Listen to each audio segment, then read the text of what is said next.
dude. Nah. Wow. All right, we have Shaun Flynn with us, one half of Flash Peasants. Thank you for joining us. And for those watching, we have a fourth window, but that's just your audio. So don't assume that there's someone else just fucking there in the background.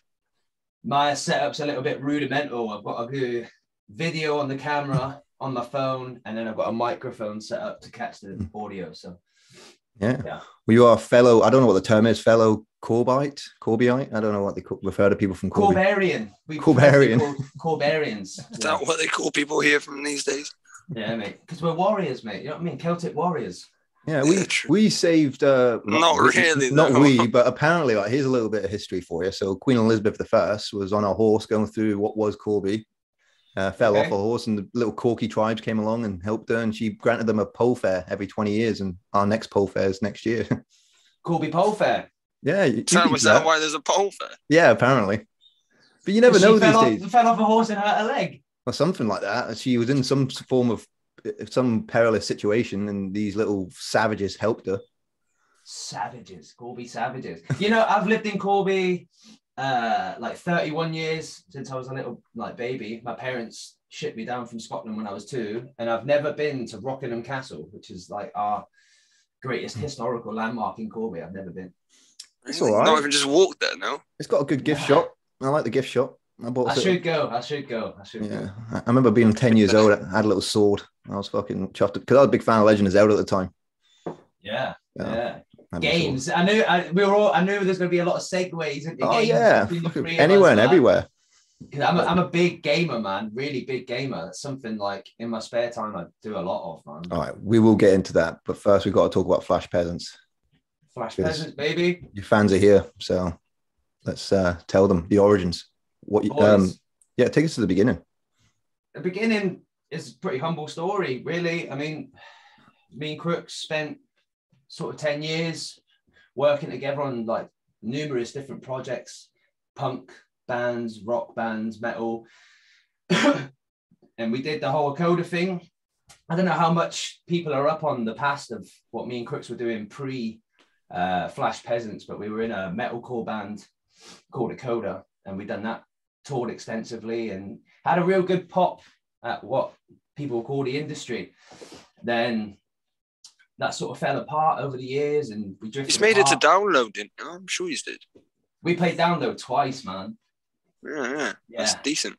What an experience that was, Shaun, man. That was the culmination of a lot of hard work. Like, I remember early days, we were literally like, let's take this band to download. Like, that is the goal. Because I was a punter of download from sort of 2004, which seems like a really, really long time ago now.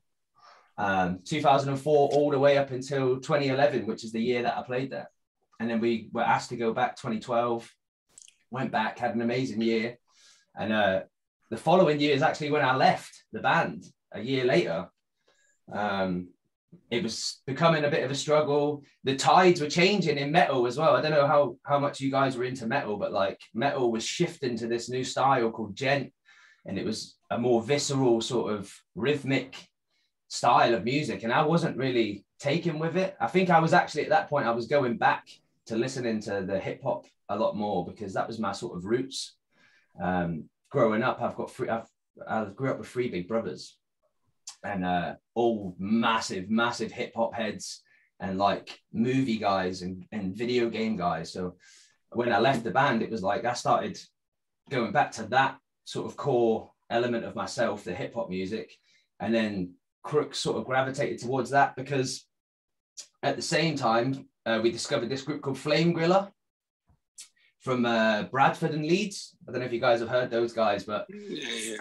Real seen them at the Zombie Hut once, I think. Yeah, so we got them to Corby, mate. Like that was another goal of ours when we started Flash Peasants. It was like, let's get Flame Griller down here. They really inspired us, and that's how it started.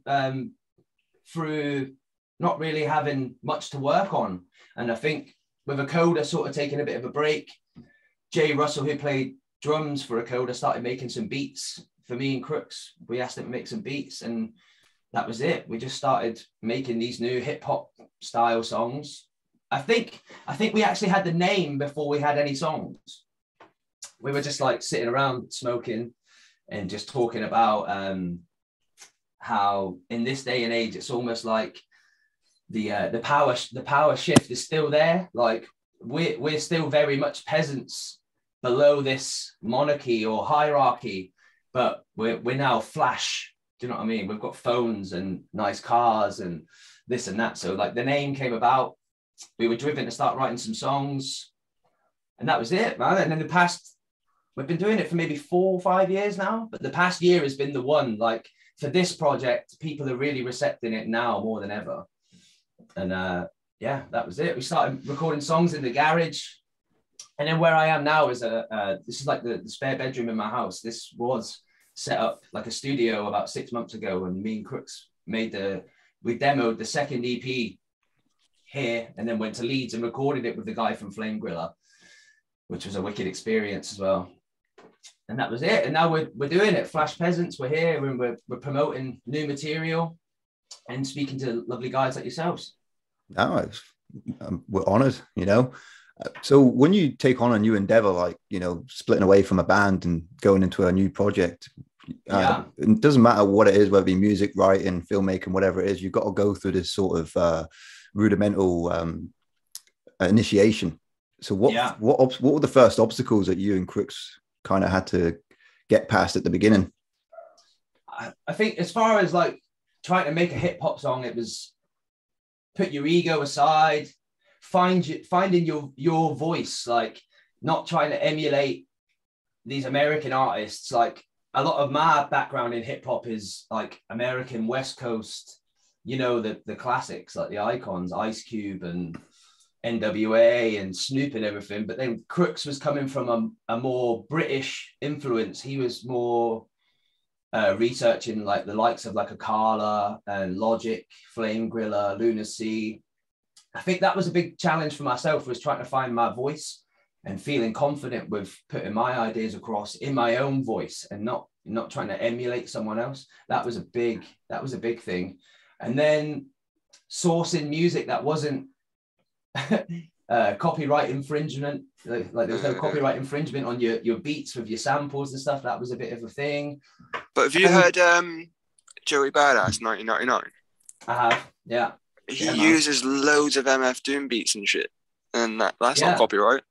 It's crazy. Like, yeah, there's a grey area, man. But people get away with it. I've seen people get away with using samples and not being pulled up on it and stuff like that. Joey Badass. That's funny that you mentioned him, because a friend of mine had like 3 tickets. No, he had 2 tickets. He had 2 tickets to see Joey Badass at the Institute in Birmingham, and we were desperate to go, and we were like, cool, all right, I want to go, you want to go, and my mate Joe wants to go as well. So we go, like, get in the car, drive down there, but Joe doesn't have a ticket, so we're going to have to get one off a tout when we get there. But at that time, there were still touts around. You know what I mean? People were still selling tickets on the street. Got down there, no touts, man. So like, yeah, well, 2 of us had to sit outside the venue, and while my mate Josh went in and watched Joey Badass, and he's ringing us from inside like, boys, fucking, you can smoke bud in that in here. He's like, you're missing out on the best night ever. Like, we were sitting outside because I didn't leave my mate Joe sitting in the car on his own, man. So yeah, Joey Badass. I should have. In hindsight, man. In hindsight, I should have. I missed out seeing Joey Badass live, man. Yeah, he probably won't do a venue that small again in the UK. He'll probably be bigger than that now. It depends, really. You know what I mean? Because I always like it when any performer, not even just music related, they always happy to do small venues. Yeah, man. Intimate, because you know, we watch a lot of comedians, you know, big ones like Louis C.K. and Dave Chappelle, like they can sell out 2,000, 3,000 audience theaters. I know. Yeah, but then they'll happily do the Comedy Store. Where that's awesome. And it's like, that's what it's all about. You've got to be humble, man, I think. Like, I mean, I've never been in a position to shun a small venue. Do you know what I mean? We'll play literally anywhere. We will play the Mouse and Sock in Brighton. Do you know what I mean? We'll play Mouse and Sock. Do you know what I mean? We'll play anywhere. We'll play anywhere, man, for sure. Is that a real place? I actually stole that. That's something Crook said to me in a conversation a couple of weeks ago. And it just fucking. What's that one in Kettering? The B in something. Who'd you play there? Whatever that's called. I used to play the drone. We've played some questionable places, especially when we were when we were doing the metal band Akoda. Like, we played some questionable places, man. You know, though, that proves, like, my dad's is a performer. He does like poetry, you know, like he's a war veteran, and he does poetry to sort of like keep his head level. And, you know, the amount of times, especially in the beginning, he'd be driving to Nottingham or Derby and doing gigs for free just to get his name out there. And it's like that. Wow. People don't realize that there's a lot of unpaid hours that goes into you. Of course. If you're really that passionate about your dreams, yeah, you've got to go to whatever lengths necessary. Yeah, man, for sure. Like, where we come from, Corby, like, I think one of our sort of like examples that we were looking at was a band called Rage and Speedhorn, and they're like metal, they're like breakneck metal, sick band, but they grafted so hard. And like when we were younger, coming up, we were seeing like the work that they were putting in, and I think me and Crooks especially were trying to emulate that, like that drive. And I think that's a very important thing to have, like, is to be willing to drive to Thurso in Scotland when it's 3 inches of snow. Do you know what I mean? Like, you've got to have that, like, I want to do it, even though there might only be 6 people there. Like, I think those stories years later, those are the ones that sort of define you. Do you know what I mean? They're the ones 6 more people that wouldn't have been fans otherwise, you know? Yeah. For sure. And then, like, a great example, before we were called Akoda, we were called This Ocean Between. And we set out on like a European tour. No one had heard of us. We're a fresh band, barely even practiced. And we drove to Slovenia, Ljubljana in Slovenia, and we practiced in a bomb shelter for like a week. And then the first gig after that was in Croatia. And we were expecting this to be like dead. There's nobody there. Like, they've still got that whole Warsaw thing going on. There's still like a divide between the territories in Croatia. And we were like, this is going to be crazy, man. And we drove all the way out there to the middle of nowhere in Croatia, and the gig was packed. It was crazy. Like, and these kids were like, nobody comes here. Like, nobody comes here. We're so happy that you're here. We were signing autographs, taking pictures, man. We were all like, we've made it, boys. We've made it, man. It's a nice feeling, isn't it? It was great. All you're interconnected. So I'm struggling with the words in the morning. The interconnectedness of one another. This isn't your normal time to be up working, is it? Well, you know, I'm pretty up early anyway, but we normally do podcasts in the evening. But it's a nice energy. It's a nice energy. My time, what so fucking ever, man. Yeah. I can see you look tired, bro. But you know, it's all about a mix of both. You know, quality over quantity. You know, I remember telling a story to Shaun about when I first went to go see Ted in the cinema. You know, when Family Guy was still at its peak, and it was in a packed cinema, and there was fucking roaring laughter. But then in 2019, I went to go see Once Upon a Time in Hollywood with my mate. You know, the Quentin Tarantino film, and there was only 6 people. So there was only 6 people in the cinema. But I'll tell you what, I had a better experience with that than I did in a packed theater with Ted, because it was a very slow film, but it was an enjoyable. It was an enjoyable film. You're just there for the experience. It was like full immersion of 1969's America or Hollywood. And he nailed it so hard, didn't he? For sure. And someone would say something that was funny, and then a guy across the auditorium would laugh, and then I would laugh, and then the guy over there would laugh. Infectious chuckle, Yeah, we were so far apart, yet we were so connected. And one of the guys that was there was a guy from my gym called Mark. And I saw him recently during the Euros. I was invited to a party. And it was one of those first post-bullshit pandemic parties where we all got together, and I saw him. His name, I was like, oh, Mark, no way. And the first thing he mentioned was being at the cinema. He was like, that was one of the best cinema experiences of my life, even though I wasn't with him. He was with his son. I got you. Crazy, isn't it? Crazy. So energies, man. Yeah, you and Crooks could perform in front of like 8 people, but if they're fucking in it with you. Feeling it. Oh yeah, man. If the energy's there, then it's unprecedented, really, man. I think like that's what keeps you coming back, man.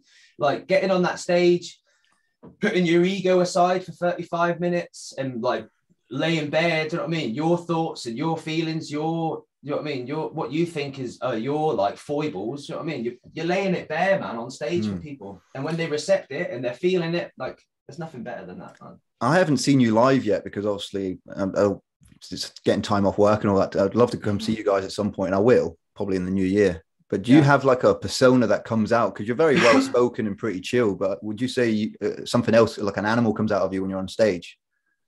I think so, man.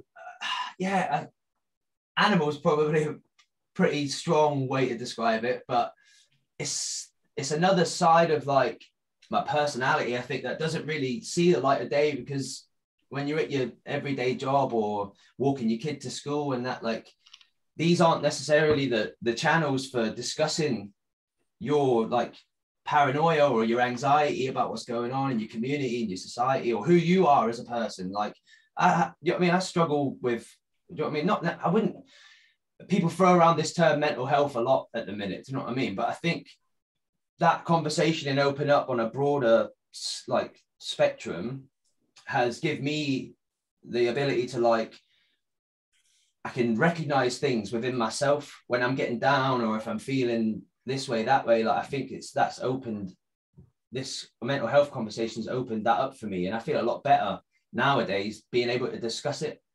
And I think, yeah, just being like, just having like music and being a performer, and that, it gives me, when you get on that stage, man, you can let it all out, just let that energy loose and come off refreshed. For me at the minute, I'm like 14 months sober from alcohol, which is like a big milestone for me personally. When I was in the band with Crooks, we were doing the metal band, even though that was high stakes, like we were investing a lot of money, we were working with Red Bull and different companies and different record labels, managers, like that was a high intensity situation. I was drinking a lot and self-medicating a hell of a lot. So I look back on those times and like, it seems a bit blurry, and like I was doing it because I was driven to do it. But now with Flash Peasants, in a sober mind, I feel like it's something for me to literally like let go of negative energy, get on stage, blast it out, stomp my feet, and also get people involved and let them do the same thing. Do you know what I'm saying? It takes a degree of self-awareness and wisdom, something that comes with age, to be able to look back at yourself and say, and acknowledge the things in life. It's like, oh, I feel this because of this, because, you know, being 20, when you're 20 years of age, you have these emotions, but you can't quite label it and you don't know what it is. You just kind of accept it as one of them things. But as you get older, you're like, oh, that A plus B equals plus C equals X. And it's like, oh, that's why. And then you kind of take sovereignty over your own life decisions and think, okay, I want better results. That's exactly it, man. And like this past 14 months, especially, I mean, that this coronavirus situation has divided a lot of people, and it's caused a lot of, you know what I mean? It's caused a lot of like destruction in people's lives. It's ruined businesses, etc. But for me personally, as an individual, my music has benefited from it. I've been able to be at home more, make beats. Actually, like on the first Flash Peasants EP, we sourced beats outwardly the whole time. The first, all 5 songs were from different people. But on this one, I actually made 2 beats out of the 5. And that was a big landmark for myself, because I do make a lot of music, like just the instrumentals, minus the vocals and like the political rhetoric. But I've never been that confident to share it. And then this time around, we used 2 of the beats, and I was real chuffed about that, man, for sure. Do you find that because of the pandemic, we were all collectively in this mindset of what do I have to lose? Yeah. And that gave us the courage to take a chance, because, you know, whether you read the Tibetan Book of Living and Dying or any form of sort of spiritualist book, they always talk about the thing in which we're living this 9-to-5 lifestyle. So up until very recently, we had no moment to pause. What they call bedtime thoughts. You go to, after a hard day's work or a hard day's graft, you lay down in bed, and suddenly your real thoughts come into the open, and it would fill you with anxiety, or fill you with dread. But then the world shut down, and we were all forced to look at ourselves and take a breath. And some of us went mental, and some of us decided, fuck it, let me put my heart into the thing that I've been wanting to do for the last couple of years. And take it further. And I think, making the best of a bad situation. I've done that. You've done that. Sean's done that. And it's nice, because it's put us on a path, even though it's fucking horrific, the bigger implications of what's going on. On an individual level, it's like, oh, okay, we now have our another path is opened. For sure. It was something like, I've made a lot of changes, to be fair, like in September, September 2019, I decided to do Sober October for the first time ever. And I was like, okay, I'm going to do this. A month free from drinking. Now, I was a weekday drinker. I'm talking like pissed on a Tuesday night. Do you know what I mean? Like, I was this kind of drinker. And then I decided to do Sober October 2019. Smashed it. Didn't really struggle. It was okay. The first few days was a bit hard, but got through the month. November came and I went crazy. I went nuts, like drank so much, like so regularly. It was disgusting. Christmas, had a really like bad experience on Christmas, like got really, really drunk. And then it took me all the way until the following October to stop again. So I was like, okay, my relapse has cost me a year. I've been drinking again for a year now. So October rolled around again and I stopped again. And within a few months, was feeling great again, feeling better about myself. And then the pandemic happened into 2020. And I was like, I had a choice. It was a crossroads. It was like, do I keep going down this path and getting pissed every day and doing things that I probably shouldn't be doing? Or do I find something else? And Flash Peasants was always there anyway, but we had been on a bit of a hiatus. I'd had a son, I had a little boy, Crooks had a baby. So that put the music creation on like the back burner a little bit. So I wanted to strike that up again. Crooks felt the same. We started doing that. And then I got back into skateboarding after like a 12-year layoff from that. And that's just done me wonders, man. Like, I've just put so much energy into skateboarding and our music. Like, drinking hasn't really been a thing. Like, I've managed to get this 14 months sober and I'm fucking super proud of it. It's so nice to put your energy into something that gives back, because drinking or even any form of substance abuse, it promises you the world. But it does. You get nothing, because you look back and you think 6 months has gone by and you think, fuck, now what? Yeah. Where's skateboarding? That year relapse, I was disgusted with myself, man, because like I saw the evidence in that month of October 2019. It was like, my life is so much better when I'm not drinking. Like, I feel better in myself. Like, nobody likes a hangover, man. Do you know what I mean? No. And now I haven't had one for over a year. I feel good about that. Do you feel tempted whenever you experience a high moment of triumph, whether it be the release of a new song? Do you ever feel like you want to accentuate that with drink? So Saturday just gone, we played a gig at the KK Club in Corby, and that was like the first like proper hometown show that we played since this whole pandemic thing. And now live, we're joined by DJ OP1, Robin Bash. Yeah, I got him on Instagram. Yeah. So he's like our live DJ now, and the live experience, the live Flash Peasants experience is like so much like more powerful now. Like, it's more fluent. He's really killing it.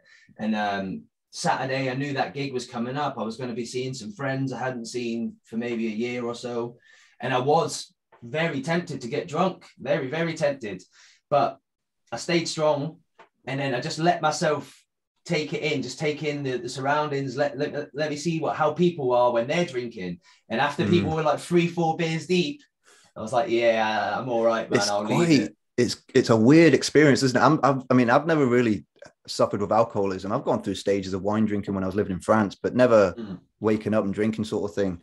But I tell you what, you know, there are times where I'll go to social events and I will be completely sober. I'll use the excuse of, you know, having the car. It's easy enough to get out of it. Like, I've got the car, can't drink. And you watching people deteriorate around you, it makes you disgusted. I'm like, fuck, I've been like that. I've been that fucking arsehole. That's one of the main reasons I don't drink. Like, I've never sat here and got stoned and thought, oh, you're acting like a right dickhead, aren't you? Like, no, I've never thought that. It's always when you're drinking, you're like, you're a cunt when you're drunk. Like, I don't like you anymore. I was just like, it was a real Jekyll and Hyde like situation for me, man. Like, I would start with such great intentions, going to have such a positive night, like I'm feeling confident, chatty and that, and then I wake up in the fucking gutter, man. Do you know what I mean? Like, and someone else takes over, man. And it wasn't good. It wasn't good. And I was doing that for many years. Ruined a lot of experiences that I had with a coda by getting absolutely blasted after it. Like, we done Jake Crawford, who we all know and love, of Preston Miko fame. He really blew our minds. We went down to Middle Farm Studios in Devon with a coda, and Jake recorded 13 tracks of drums in one day. with Dan Lancaster, and it was an amazing thing to be a part of. Like Jake, amazing. And at the end of the day, bearing in mind, I haven't recorded a fucking thing. I've recorded nothing that day. And at the wrap of the 13 tracks, we all had a few drinks, and I couldn't stop myself, man. I just kept drinking. I ended up steaming, passed out in a bunk bed downstairs while the rest of the band are like with the producer having a great time. And I'm like dead. Do you know what I mean? Because I was so greedy with the alcohol, man. On the flip side, though, it's all part of your journey, and here you are now. So fuck it. Yeah, you know what I mean? You know what I mean? It was meant to be. I wouldn't change it, man. Like, I think your mistakes make you, don't they? You know what I mean? Oh, for sure. I was funny enough. I was watching Rocky IV director's cut. It only just came out a couple of weeks ago. Stallone during lockdown decided to just re-edit the film because he hated what he'd done with Rocky IV. So I heard something about this. He said like the company or like the studio changed it and left a lot of it out or something. Yeah, something like that. But even he, looks at himself and says, when he was in his 30s, he wasn't willing to let certain scenes play out longer. And there's one scene in the director's cut where Rocky's talking to his son, just like in the original film. But there's some added dialogue, which is quite profound. I want to make sure I get this right. But he said something along the lines to his son that, you have to live with yourself. Oh, I fucked it up. But, in my head, it was very profound. I wish I'd remembered it now. I only watched it once. Sometimes I have to watch it twice to really remember it. But it was something along the lines of, you have to live with yourself. And you know what? I can't fucking remember. Don't worry about it. There's always that famous one where he's talking about it's not about how hard you can hit. Well, that's another good one as well. I mean, how hard you can get hit and keep getting back up. Now, me and Crooks used to actually use that as like a means of getting ourselves hyped up before the show, and that would be like, bro, let's go, let's get ready for this, man. Like the performance thing is funny. Like what? Just to quickly nip back to what you were saying about the performance thing, like. It's something for me and Crooks, and we discuss it all the time. But I think growing up with the generation of music that we did, it was like sort of the tail end of MTV. Like these bands were proper inspiring us to really go out and like perform our hearts and souls. You know what I mean? But in comparison to what I'm seeing in today's like musical atmosphere, like it's that energy is not the same, man. It's not the same. Nah, bring back Scuzz. That's what I say. Bring back Scuzz fucking TV, Scuzz. Bro. Yeah, try. They got the actual fucking sick interviews and shit. Yeah, I just think they were doing it so much better. Kerrang! Magazine, a physical magazine in your hand every Wednesday after school, bro. Do you know what I mean? Like every Wednesday you're finding new bands, like, and you find I didn't even like My Chemical Romance. I had the poster on my wall. I just thought they looked cool. Fucking poser, bro. I love My Chem, bro. I loved My Chem. Were you at Download when they got before Black Parade? Yeah. Were you at Download when they got bottled? I was there that year. They got bottled, yeah. And I'm like, no, what are you doing? I thought they were just like a real. I just loved how like dramatic it was and stuff, man. And I think Gerard Way was a good lyricist, especially first two and Black Parade. Black Parade's an amazing conceptual album. I think that's an amazing album. I couldn't get into that, to be honest. That's it was a good song, but like I don't know why radio stations do this, but they fucking play it to death. It doesn't matter how good the song is. Yeah. Sorry. I was just going to touch on like, they just, like you say, like they got pounded so much in the media that it got to that point where people started turning their back on them. And using them as the poster child for this like self-mutilation thing that happened, like all these kids that were like hurting themselves. My Chem became like the reason for that, and it was like that's just because they got saturated so much, like in people's, you know what I mean, people's peripherals, like they got made too famous, basically. Yeah, and then they get associated with all sorts. Do you think that is partly their own fault by making a radio-friendly album? Yeah, he talks about death and that a lot on that record, though, like. I know, but it's very upbeat, and it's like, oh man, you know what I mean? I'm not gonna do an impression, but you just fucking nailed it, bro. There you go. My falsetto was quite on point now. It sounded pretty good. I liked it. Thanks. If you need me for an album, I'm joking. Well, let's do a song together. I like that's the thing with the Flash Peasants thing again, like collaborating with people was never like an option when you're in a band with 3 other guys and you live in a van and you're touring constantly and like it'd have to be a vocalist, wouldn't it? You know what I mean? Something like that. Yeah. Like you don't just get a random guitar player to come in and like feature on your track unless he's like fucking Herman Lee doing a shred solo over your track. You know what I mean? Yeah. But like with Flash Peasants, it's like it's been such a freeing project because like we'll make a beat with DJ OP1, or we'll hit up Ben from Flame Griller for a beat, or we'll make a beat ourselves, or we haven't actually had a vocal feature from anybody yet. But it's actually a pretty good segue because there's a song that's on the second Flash Peasants EP that's coming out hopefully early next year. We're trying to coincide with a vinyl release, so it's being delayed a little bit because of the vinyl release. But there's a song on there and it's called End of the World, and I made like a drum beat and like had a little sample running and stuff. And then I actually do another project with a friend of mine called Ross Lauder, and it's called The Good Apples. And that's like a sort of psychedelic rock nod to the Beatles sort of thing. And I collaborated with him on a beat for Flash Peasants, and he played like live bass and like loads of little keyboards and synths and bells and whistles and shit. And it was good, like, to be able to do that with him as well, like, because me and him have got a project, but it's on the back burner at the minute because I'm busy, he's busy, but we could still collaborate and bring something new to the table for Flash Peasants, like, whereas in the band setting, you couldn't really do that. Yeah. You got to be diverse for sure. And it's nice to have all these other talents around you where you're on a similar page. And Corby's full of talent, man. You guys know that. And I don't know why. I don't know why, because like some people think it's a shithole town. But I think music like runs through the core of Corby, man, for sure. I think I think because it's a shithole town, that's where the talent comes from. Because people want to get the fuck out, you know what I mean? Not in a bad way, but just they want to make something better of themselves other than Corby. Do you know what I mean? Because in reality, it's a shithole. It goes back to what we were saying earlier about how this weird menagerie of a town full of Scottish, Irish people and Eastern Europeans in the last 20 years, you know, we're sort of surrounded by these jaded storytellers, a lot of gallows humor. That's right. And you know, when I was younger, I wasn't as articulated as I am now. So I was always surrounded by people laughing and telling these anecdotal stories. Yeah, and I'm thinking, I was sort of inspired before I even realized I was inspired. Oh, I want to be a storyteller. Yeah, you know, Corby, bring that out in you.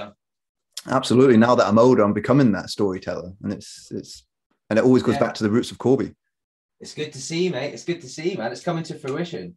Corby, like, it's like you say, it's these like armchair philosophers, and like they're standing at the bar telling these anecdotal stories, like you say. Like I've been surrounded by that. My dad is one of those guys. You know what I mean? Growing up, my dad used to tell these real like in-depth stories about life in Greenock, Scotland, like where he grew up, like, and same sort of thing. Like these storytellers inspire you. You want to be able to like eloquate yourself the same way.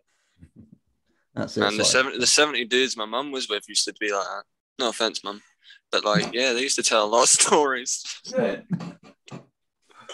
man. We could go on forever about like people you meet in pubs in Corby, man. Like you meet some characters. And the thing is that, you know, at face value, you think, well, from an outside perspective, they would assume that they were full of shit, but we've experienced those. We've created stories of ourselves. We've seen them happen, you know, going to the Raven, going to the Rangers Club. There's these fucking insane things that you couldn't believe actually happened. It was insanity. Yeah. Do you know what's funny, actually, saying that, like, with technology, like, a lot of the bullshit merchants have changed. Obviously, they fact check their stories now, so they come into the pub with, like, factual evidence. Got a print out with the evidence. Yeah, like, it's funny. Yeah, the bullshit was unbelievable. It was hilarious. I remember, right, during this. Oh, no, we lost Shaun. Oh, no. Oh, Shawnee boy. That's all right. We're getting back in. I remember what I'm going to say. I've actually got one as well. I've got one as well. There was a story that I heard and when I was a younger kid. Now, do you remember Prince Nazim? Boxer. Real famous boxer. That brings a bell. Carry on. Here he is. So, like, at the time, at the height of Prince Nazim's fame, it's like Prince Nazim's knocking people out. Prince Nazim, the boxer? Yeah. Oh, mate, favourite boxer of all time. I don't know why. Yeah. So this is what I was going to say. Like, at the height of his fame, my brother's friend is, like, telling me when I'm a kid, he's like, yeah, Prince Nazim, he came to Corby. And I'm like, yeah, really? And he's like, yeah, we done like a white collar boxing event and I sparred him and knocked him out. I'm like, and that's just quintessential Corby bullshit right there. You got to be able to filter out the bullshit, man, as well. There was this one kid at our school called Mark. He was the J of our year group. He was the biggest bullshit in the world, and his bullshit started from a young age because I went to Newton Infant School with this kid. So remember East Carlton Park? Yeah, Like East Carlton Park has that train, right? But back in the day, you could go on that train and just play around in it, being a child. I remember that. I tell my son that all the time, and he doesn't believe me. Well, we were 4 years old. We must be about 4 or 5 years old on a little school trip, and we were on this train. And out of nowhere, Mark goes, "My uncle built this train." That was the first bullshit. But his bullshit, really? And you just sort of accept it. This was the 90s. It was like, no, he must have built this train. Of course. But his bullshit got worse and worse. Yeah, those things stick with you though, don't they? Oh yeah. Like it was so funny how especially when it came to like movies or video games, like we had no internet, so we just kind of had to take it at face value that some guy in the courtyard had a friend that had the knowledge that was an insider or something like that. Yeah. I remember one time when the second Gulf War was happening, and we're 10, 11 years old, and we're all kind of scared. And one kid was in the bathroom in the urinal saying, "Oh, yeah, my dad told me that in 2 years' time, WMDs everywhere will all be dead." At that age as well, instilling a bit of paranoia in you right there, man. Why was he thinking like that, this kid? That's pretty dark. I don't know, man, but it's just that bullshit, and I love it. I kind of miss that level of bullshit where so what's it like where you are now? Like, do you go out and socialize in pubs and stuff in Weymouth? I'm not really a pub guy, and even before this bullshit, I didn't really go out much because I found out in the last few years that people weren't just drinking, they were doing cocaine as well. So I'd be drinking fruit ciders because I'm not a big drinker anyway. So in order to pace myself, I'd go for a 4.5% drink. Mm-hmm. And by the third drink, I'd just be tired and want to go home. 2.5 hours. Yeah. That was sort of my limit. And I'm thinking, how the fuck are people going until 2 or 3 in the morning? Oh yeah, they're snorting coke as well, which was never my interest. Yeah, and I found that those sorts of environments are a bit too chaotic, especially when you're surrounded by people that aren't necessarily your friends, but just more mutual acquaintances. So it's kind of like everybody's waiting for their turn to speak. And for the most part, I didn't want to compete. So I just sort of sit back and listen. And most of the conversations were so mundane and empty that I just want to go home and get high. I want to go home, get high, and listen to music and listen to music I like. Yeah. Be in your zone, man. I'd be a sort of slave to my own solitude in a way. There's a lot of that around now, especially nowadays, man. Like, it's not all this superficiality. It's a fruitless conversation, man. I've been there 3 in the morning in the kitchen with some guy yabbering on about some job he did for Liam Gallagher or something. Do you know what I mean? And I'm like, that's it. Like, I kind of miss the old bullshit. I mean, whereas the new bullshit now is just people parroting mainstream media fucking headlines. And it's just so jarring to me. It's like, I want a bit of escapism. Just tell me some bullshit that isn't political, please. Yeah. Tell me your uncle was fucking the third bassist of AC/DC, please. That's some good bullshit right there, isn't it? Oh, for sure. But I was just saying, going back to our sort of I won't say not formative years, but our coming of age era, the early 2000s, that sort of first step into the digital age of MySpace and YouTube. Yeah. We go to the Rangers club and we sort of say to one another, "Oh, such and such a band's playing," and it become this event. Yeah, man. Yeah, Rangers club as well. You speaking my language there as well. That was a venue that I frequented, man. To this day, I still remember they were doing stamps at the door because we all went through the back door. Okay. And we're getting stamped, and one of the stamps said, I'm getting brain fog at the minute. Maybe it's just the time of day, but it was something like overworked and underpaid. And I just always remembered that. Yeah. So that labor like mindset's running through Corby, even down to this sort of level. Do you know what I mean? Like people feel that way, man, for sure in Corby. Like so, but we're working on a new music video at the minute for a song called 3 Day Week, and it's basically like a song about striving for a 3-day week and whether or not it would work in theory. And Crooks is out in the street. He's actually in the town with a sign saying 3-day week. And the first person to approach him is like this man in his like late 60s, 70s, and he's straight on him, grilling him, bro. He's like, what you selling? And Crooks is like, I'm not selling nothing. I'm like trying to raise awareness about a potential better way of life. And this man's like, I've worked 40 years. Like, I've worked since I was 15, and you layabouts, you just don't want to do the extra 2 days a week. And that he's like, you're all lazy, blah, blah, blah, blah, blah. And that's how these people feel, man. Like, they feel disgruntled and overworked and underpaid.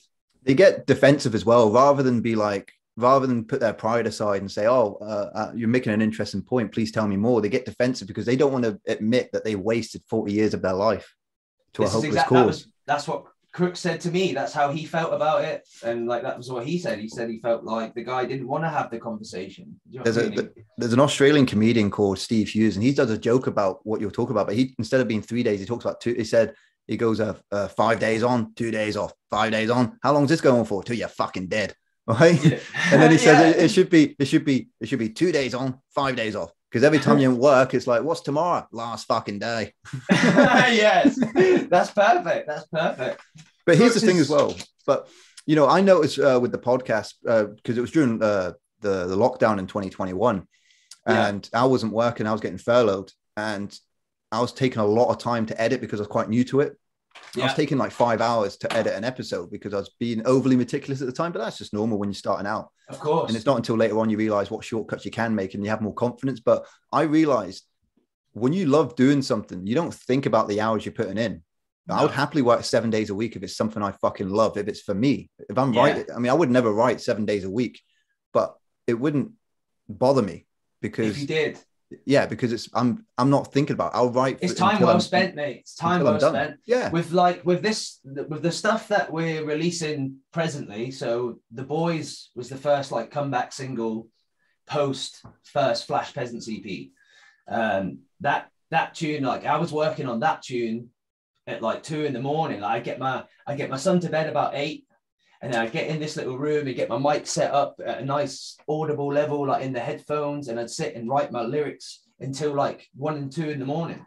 And like that time spent, sometimes it would creep till 3, 4 a.m. And then I get up at 9 and listen to what I'd done the night before. Do you know what I mean? But I was never thinking about, it wasn't like I was grudging that time. Like I loved it. Do you know what I mean? I absolutely loved it. You can't put a price on that feeling of being involved in something where you literally wake up excited to want to put pen to paper. Or to for sure cobble together your little concepts to kind of build the foundations of the thing that you're doing, especially because we all get writer's block.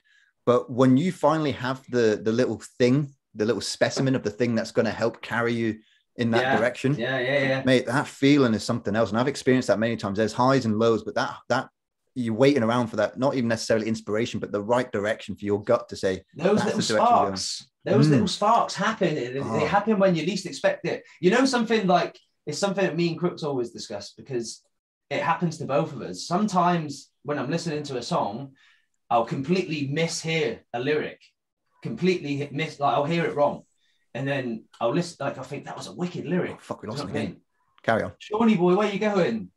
But yeah, I'll hear a lyric wrong and I'll think that was great. Like what I actually heard was better than what the actual lyric is. And that might spark a whole new idea of a song. A good example of that is there was a lyric in a song, a Billy Talent song, that we thought was "Go tell the gods I've had enough." That's what we thought it was. But it's actually "Throw down the cards, I've had enough." Yeah. Okay. And we were like, fuck, like that's a pretty cool lyric. So we're writing this song, Ludovico Technique, with the band Dakota, and we used that lyric, "Go tell the gods I've had enough." And that was a misheard lyric from a Billy Talent song that became a hook. Mate, that's happened more times than you realize. So you're familiar with Gorillaz, right? Of course, man. I actually love Gorillaz. They had a song in 2005 that was big called Dare. And it featured Shaun Ryder from Happy Mondays. I got you. And hang on, just admitting Shaun. There we go. And so originally they were saying it's there. It's there. But because of his, that's all right. But because of his, I want to say Mancunian accent, his Manchester accent, it sounded like he's saying there. It's there. It's there. And they kept it. Yeah. Well, the classic game Donkey Kong. Yeah. Originally, he was going to be called Monkey Kong, but because of the weird translation between the Japanese and the English, they changed it to Donkey Kong. So it's like, it doesn't make sense. Why do they call him Donkey Kong? It was Monkey Kong. Ah, they just kept it. Because of the mistranslation. That's crazy, right? That's crazy, man. I was going to say about the name of your podcast being Save Room Podcast. So originally, me and Shaun were kind of throwing ideas back and forth because, again, this is going back to January 2021 when everybody was just exasperated and we thought, fuck it, I've got this Xbox now, we're Twitch streaming, let's have a little giggle. And we started coming up with this idea of, the kind of stringent political correctness that's creeping into our culture. We thought, let's create a safe space. But it was kind of like an ironic term because it would be a space to speak freely and say any crazy shit that you want to say because you're safe to say it. And then that's why you called it the Save Room. Yeah, and then Shaun came up with the idea of Save Room, which had a bit of a better ring to it and had a bit, and it was connected to Resident Evil. Yeah, I thought, where is the only time you're safe in that fucking game is in the Save Room. Yeah, mate. When you hear that music and you're like, I'm cool. I'm cool. Yeah. I think that's a wicked name, Shaun. I love it. That's a great name. Yeah, all credit goes to Shaun on that one. Yeah, it's a good one. I like it. Because me and him were on the same page, but Save Room made more sense because, again, that game, kids today will never understand because it was a tank control sort of isometric setting, and it was frustrating. It was very frightening. It was frightening. But the zombies are coming at you, and you've got limited ammo, and you've really got to use your brains. It was a puzzle game more than anything. You had to really use preserve your ammo, and be smart. And when you finally got to the end of that game, because if you die, that was it. You had to start again. Yeah. If you hadn't saved, you ain't been in the save room. You finally get to the save room, and it's like, thank fuck for that. Thank fuck for that. I haven't got an ink ribbon. Fuck. Yeah, but there's always be an ink ribbon in the fucking box. In the trunk next to the typewriter, bro. Don't worry. Yeah. No, I love the name, man, and I'm looking forward to see. I'm gonna go watch the new movie tonight, and I can't wait to see it, man. What are you expecting? You high hopes? I just want to see I would love to see. This is the thing when they make a movie of a video game, they never just follow the narrative of the game. I would love to see the Resident Evil movie starting from the helicopter crash in the yard of the mansion. Yeah, mate, I say that this is my goal in life is to buy the rights and fucking write that script. Make that movie. Yeah, then make that movie. Because why? Let me write. I know you're going to see the movie and you're excited, but why is Claire and Leon in the Spencer Mansion? Answer me this. I'm not sure. It doesn't cross over in the games, does it? Because the second game's Raccoon City, and that they both stories, Leon and Claire, culminate in the lab with William Birkin, don't they? In the city, yeah, they meet in the city. They never go to the mansion. The mansion blows up at the end of the first one, so they're never there. So why are they there now? And with the liquor and but is Jill and Chris? And Chris is there, Jill's there, Wesker's there. Where the fuck's Barry? It drives me insane, bro. It drives me insane, bro. You've got to see it. You're going to have to see it, bro, to see. I know, true, but I know, but I will report back tonight to the same room. I have got a bit of a soft spot though for the first Resident Evil movie. I know it's got nothing to do with the game, but it's just it kind of cemented itself in the early 2000s sort of. I'll give it where it's due. It's. I mean, that corridor scene was something else. Hell yeah, but that corridor. Then when you're older, the lasers, bro. Yeah. And there was that black guy. You really rooted for him because he was smart. He put the knife up in the ceiling and fucking dodged it, and then he goes for it again. And the tragic bit was when the guy goes to jump and the laser jumps and it fucking cuts him in half. Oh yeah, so good. It checkerboards him at the end, doesn't it? It goes full grid and turns him into. He shouldn't have died. He was good. But I tell you what, the soundtrack's fucking badass as well. Yeah, well, Marilyn Manson was behind some of that soundtrack, especially the Timbaland did most of the instrumentals. That's you know the movie Spawn? Vaguely. There's a movie called Spawn, Todd McFarlane character creation, and they made the movie Spawn, and they had an all original soundtrack. It had Korn, 9 Inch Nails, Disturbed. It had all these different artists, man, wicked artists as well, man. And they all wrote a song individually for this soundtrack. It's cool. I love it. I mean, I love it with music, especially in movies. Here's one that I stumbled across. I thought was interesting. I'm a big fan of the film Lethal Weapon. Awesome series of movies. When you watch the first Lethal Weapon, you'll notice you got the characters Martin. What was it? Martin and Riggs? Riggs and Murtaugh. Riggs and Murtaugh, that's the one. Sorry, fucking hell. So Riggs and Murtaugh. So Riggs is I'm getting mixed up with, because I know the actors. I know Mel Gibson and Danny Glover, but I can never remember their names. Right. Anyway. So is it Martin Riggs? We'll just say the actor's name. Fuck it. Right. So Danny Glover, right? He's kind of like your homely man and all that. And anytime whenever he's introduced, you can hear the sort of saxophone playing in the background.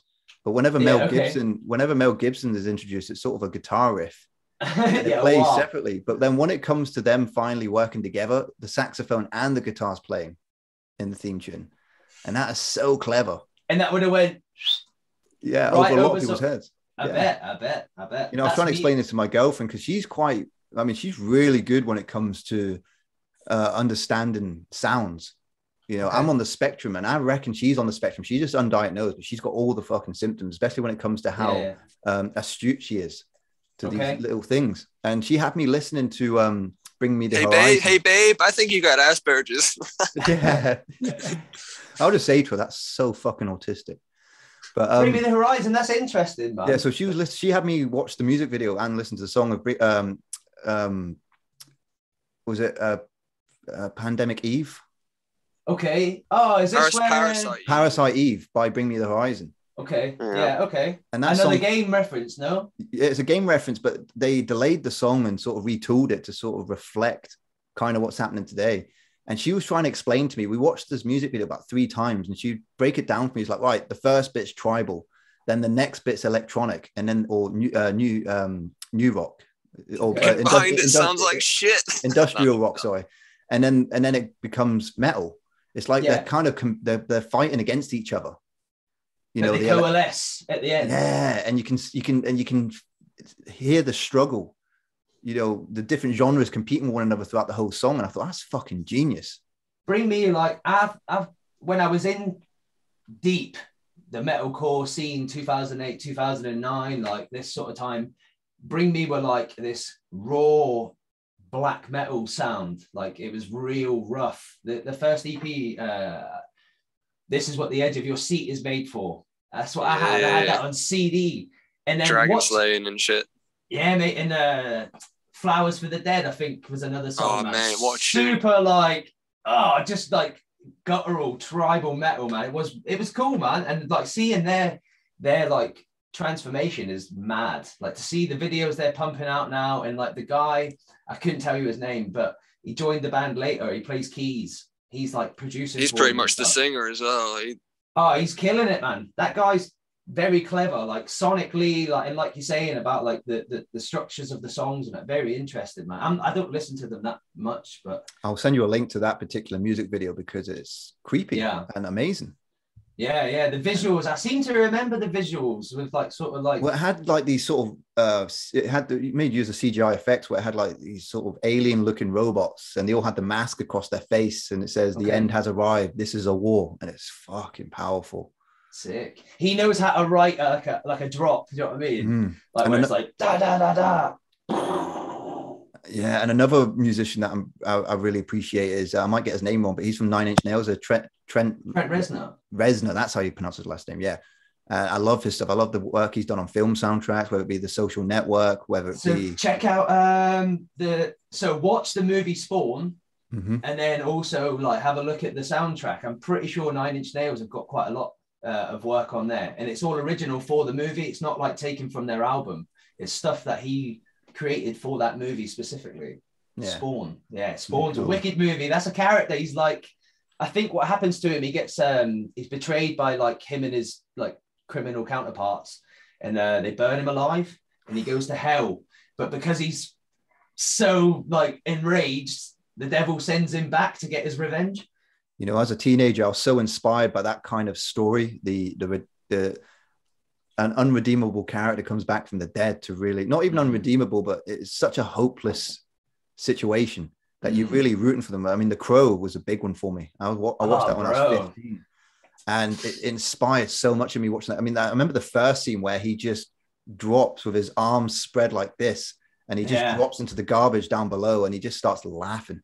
Yeah, you never forget that. You never forget that movie, and then you've got the Nine Inch Nails cover of Dead Souls as he's run along the rooftops, which was originally a Joy Division song. But I actually think that the Nine Inch Nails version is better. Yeah. Cool, man. That's wicked that you mentioned that movie, man. That's probably one of my like top 5 movies, man, for sure. Well, and it's weird as well because here's a little bit of trivia for you. So originally that was going to be a kind of direct to VHS kind of movie. Low budget sort of thing. Yeah, but Brandon Lee died tragically when he got shot by a dummy, like a prop gun. It killed him. So they went away for a couple of months and they came back and reworked the script because he still had about 8 days of filming left. So they, for the first time ever done in the industry, they started to use special effects to sort of fill in the gaps and use shadows and use stunt doubles, and it worked perfectly. Added to the sort of the atmosphere of the movie. Can I just show you something really quick? Sure.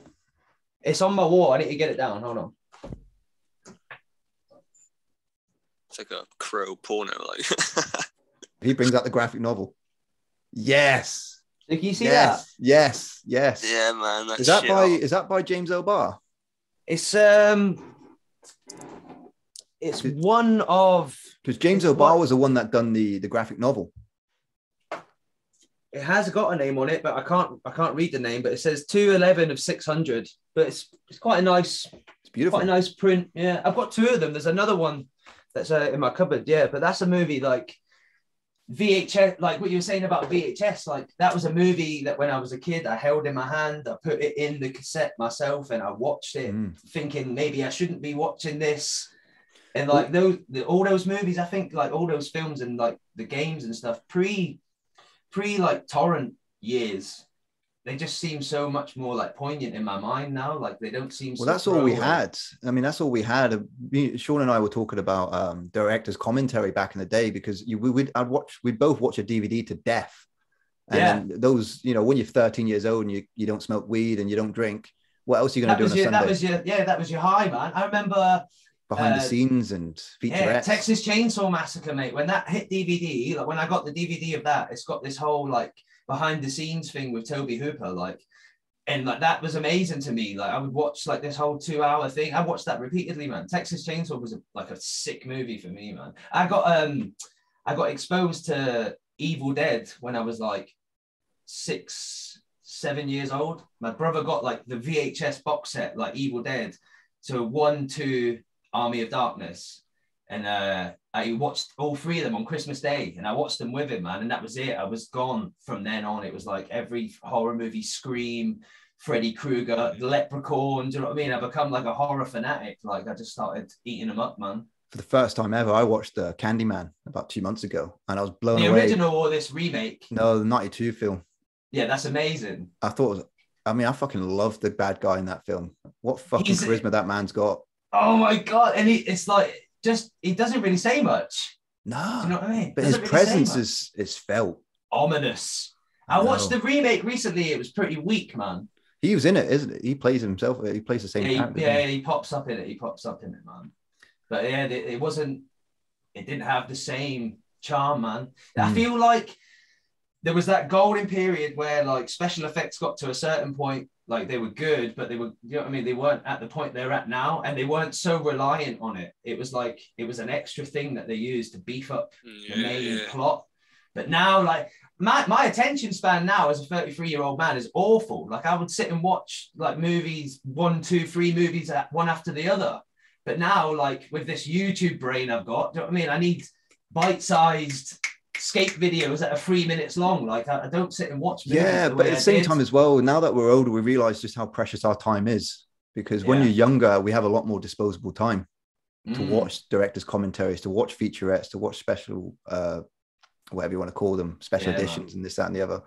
It was nice for me to watch Rocky IV director's cut, because that was the first time I've sat and got excited about watching a movie in a long time in the comfort of my own home. And it's like 20 years old or something. Yeah, I mean, I used to watch Rocky IV all the time. I even got into a fight at school the first time I watched it. That was really fucking jacked, man. I was like, fucking Yo, jacked up, man. Let's go, man. Sly. That's it. Have my earphones in, hearts on fire. No, I'm joking. It wasn't really hearts on fire. I love it. Eddie Murphy does a joke about that. He talks about walking out of the cinema after watching Rocky IV. He's like, yeah, fucking yeah. Yeah. The Italian guy, like, hey. Yeah. I don't want to ruin the movie for you. Yeah, that's it. But he wins this one again. Do you know what's funny? Do you know where the premise of Predator came from? You're familiar with Predator, right? With Arnold Schwarzenegger. Yeah, bro. All right. So a bunch of writers got together. I think it was Shane Black. Shane Black was, he's gone on to become a director, but he was the writer of Lethal Weapon and all that.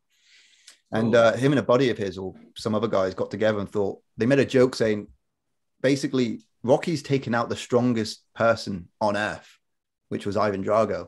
Yeah. He's going to have to fight someone from outer space in order to keep the series going. And that came up with the idea of Predator. And that's crazy, man. So how come Schwarzenegger ended up being the man? I don't know, because he was a little bit behind. I mean, he had that Terminator fame a few years back, and they'd done Commando and this, that. But I believe he hadn't quite made it, because I think Terminator 2 is what really cemented him. Do you know what's underrated? Our new film, Eraser. Eraser's good. Eraser. Yeah. Oh, there's a scene. There's a scene that I watched as a kid. I didn't watch the whole film, but I just saw. When you're passing through rooms and you just see the TV. Yeah. It was when the nail bomb goes off. And he fucking pulls up the cupboard like that, and the fucking nails are in his knuckles. On the fucking that scarred me. That fucking scarred me. And then I watched the film as an adult, and he's just casually like, yeah, whatever, pulling the nails out of his knuckles. That scarred me as a child. There's a nail gun scene in one of the Lethal Weapons, I think. Oh yeah. He's up in the attic. I think he gets one of the guys with a nail gun, man. That's a classic. Do you know what film fucked me up the first time I seen it? Because this is going back to we had no internet and shit. So I was staying around my brother's aunties, and I put on Blair Witch Project. I must have been 9, 10 maybe. Yeah. And I was scarred for fucking at least a year. I couldn't go sleep properly or anything, thinking the Blair Witch is gonna fucking murder me. That was that new vibe, wasn't it, as well? Found footage. It's just that creepy.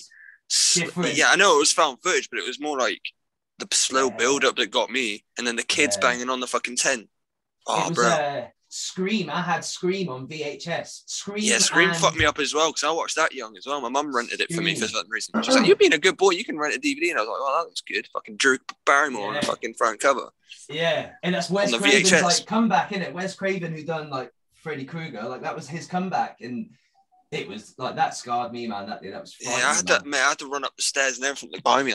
Wes Craven's a fucking legend. He'd done a film. He didn't always just do horror movies. He did a film in 2005 called Red Eye with Cillian Murphy and Rachel McAdams. So Red Eye is a film. It takes place predominantly on a plane, where this girl bumps into this nice guy played by Cillian Murphy. And they sit together, and it turns out he's actually kind of not necessarily a hitman, but he's associated with. They basically want some diplomat dead, and she's the only one that can make that phone call to happen. And it's fucking tense, man. I remember that movie. I remember, like you say about you just catch a scene, and I'm sure something happens where he gets something in his eye, and this is what makes him go crazy on the plane. Yeah, I mean that's a Wes Craven directed movie. I recommend it, because sometimes when a film or a thriller takes place on one place, it's either going to be hit or miss, and that one hits big time. Like Phone Booth, it takes place in a phone booth. Fucking great film. Killed it. Yeah. But tell you what, doesn't hit fucking Panic Room. That sucks balls. It wasn't great, was it? Wasn't great. Well, but Kiefer Sutherland, Kiefer Sutherland doesn't touch a bad movie, really, man. Phone Booth was wicked, and he's not even really in it. He's just on the phone. No, he's just a blur at the end, isn't he? Yeah, that's great. I fucking love Kiefer Sutherland, man. That's a bit of an ambiguous ending, because they should have technically caught the guy, but they didn't. So what does he represent? Your human conscience? I mean, because he says to him at the end, he says, if you've got a new lease on life, Stu. If you don't keep up with this, you'll be seeing from me again. Yeah. Because he starts off as this really. It's the idea of rebirth in your character. Do you know what I mean? As an individual, having a second chance, Yeah, because you start to see this complete deconstruction of this character. At the very beginning of Phone Booth, you see Colin Farrell playing this Stu, being a very superficial wannabe agent, kind of full of shit. Oh, Jesus Christ. Hang on. 1 second. No problem, man. My mum was just getting a parcel, but I didn't hear her coming in. It freaked me out. What the fuck's going on? But he's talking about horror movies, mate. Yeah, got me a bit on edge there. But yeah, at the beginning of Phone Booth, you see the Stu character walking down the street with his protege or his apprentice and all that. And he's just very superficial, full of shit. And then slowly but surely you start to see the facade wear away, and you realize he's vulnerable and he is human. And he's like, these are the mistakes I made. And he finally says, he makes that moment of sacrifice where he runs out the phone booth saying, don't shoot her, shoot me. And he finally gets shot by not him, but the copper with the rubber bullet in the abdomen. Right. Yeah, you've refreshed my mind on it, to be fair. Oh, it's a powerful film. I could fucking spoil it for anyone that hasn't seen it, but you know. Yeah, spoiler alert. Yeah, I used to watch that film a lot when I was younger, but it's good. Very fucking. And that was Joe Schumacher that did that. You know, this is the guy that did fucking Batman Forever. That's the guy who put nipples on Batman. Fuck. I know. This is the one that gave Batman a credit card. I remember seeing that one at the cinema, man, when I was a kid. Oh, you poor man. And funny story. The kid that my parents took with me pooed his pants in the cinema. Hey, you know what? I've shit myself. I remember one time at a school trip, we went to the place in Somerset. It was like this weird little village. I want to say it was Blobbyland, but it definitely wasn't Blobbyland. But it was some sort of weird place that was just fucking awesome for kids. And I just shit my pants. And I was just, and it ruined my experience because I'm kind of carrying this lump of shit in my pants and trying to enjoy the wonders of this tiny village. And then I'm on the bus and, you know, heads start turning. The teacher's like, Daniel, have you pooed yourself? I'm like, no. And then emotionally, I just kind of broke. I said, oh, shit my pants. And they dealt with it. Harrowing. Like, mate, you can smell shit.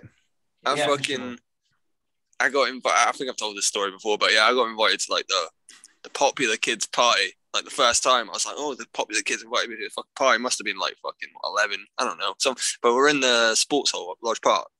Okay. And I just shit my pants. Pants while we're playing football. Just shit my pants. But there was a whole meal afterwards. So I go to the meal. With shitty pants. Like fucking free food. Yeah, really. But all around the table, you could hear them like, "Can you smell shit?" Someone shit themselves. I was just loving it. Like, yeah, fuck it. I shit my pants. It's FOMO, isn't it? It's the fear of missing out. It's like I can't possibly go to the toilet because I'm going to miss. Do you know what I think? I think we could achieve world peace if we all just had a button that we all pressed it. All 7.8 billion of us just simultaneously shit our pants. Really humble everybody, wouldn't it? It just puts us on the same level. All that ego would be gone for at least 5 minutes, and it's like, oh, we all just collectively shit our pants. We're human. We're just human beings at the end of the day. Yeah. We are all the same, really. Yeah, we will have gluteus maximuses. That will level the playing field for sure. We all have gluteus maximus. We do. Yeah, but it's not just the Maximus. It's broken down. This is the personal trainer. I mean, now there's the medius, there's the minimus. Can you be born without an ass? Yeah, you can be born without anything, mate. You know, as long as the doctors. Or I'll just come out a pair of eyeballs.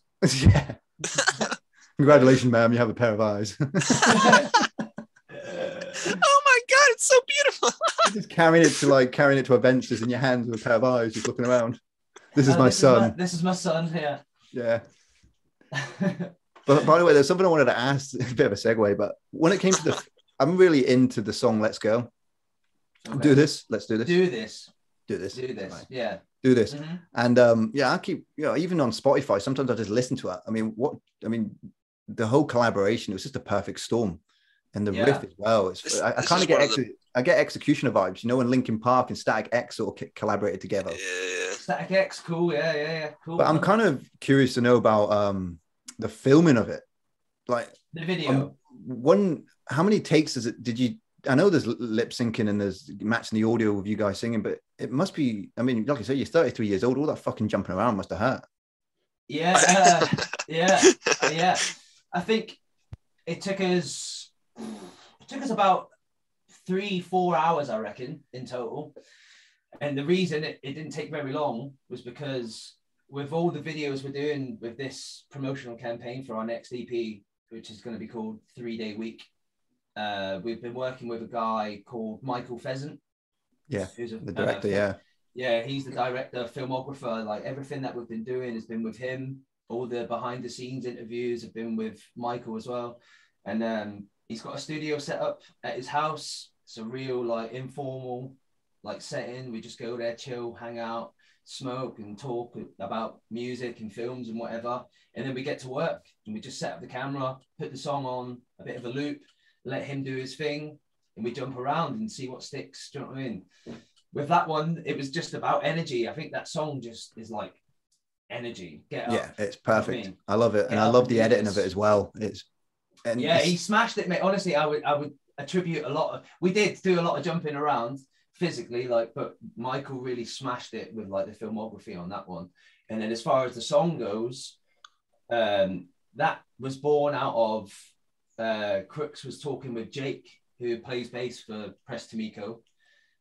He was chatting with him over like voice notes. So he was like saying to Jake, like, I want you to do a riff like da, da, da, da, da, da, you know what I mean, like this sort of thing over the phone. And then Jake's like crafted it through that, like voice notes on his phone. He's like crafted this whole tune.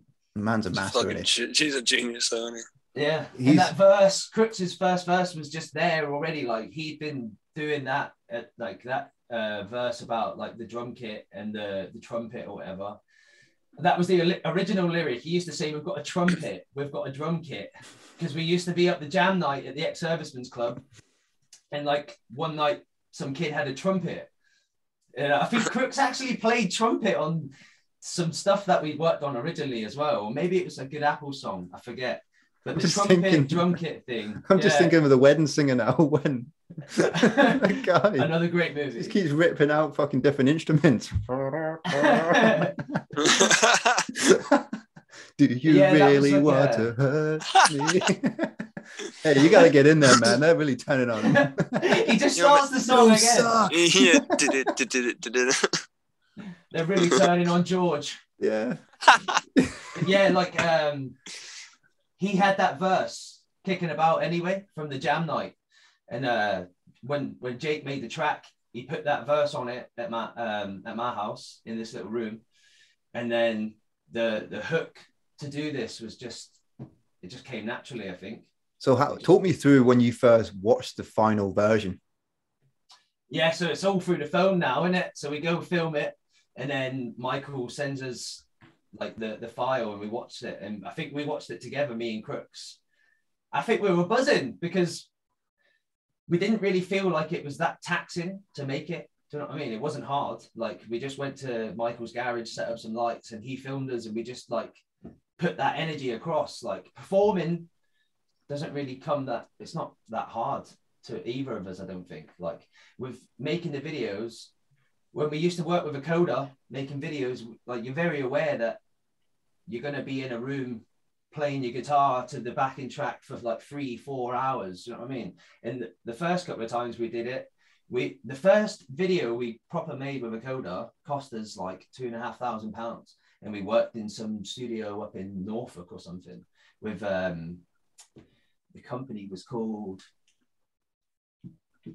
I forget. Crooks is gonna hate me for forgetting the name of the company, but yeah, we worked with them, and it was like big stakes. So we went there with this guy, and he's got the camera on the gimbal and all that, and we hadn't seen it before. So we knew it was like, just perform, do it. We paid money. We're here. Put your best performance on, and like that's just something that we've picked up along the way. So yeah, making that video wasn't that taxing at all, really. It's a brilliant video, though. I mean, no doubt you shared it with everyone because you're proud of it, no doubt. I'm glad you like it, man. I'm happy with the content that we're putting out at the minute. It's a nice like way to collaborate. Me, Crooks, Michael Pheasant, Yuck Records, who are killing it for us at the minute. Like they're working hard to promote the new music and everything. We had a nice chat with Mark as well. Mark was a great guy to chat to. Yeah, he's a great guy, man. I love Mark. I've known Mark for years, man. Yeah, good friends, go way back.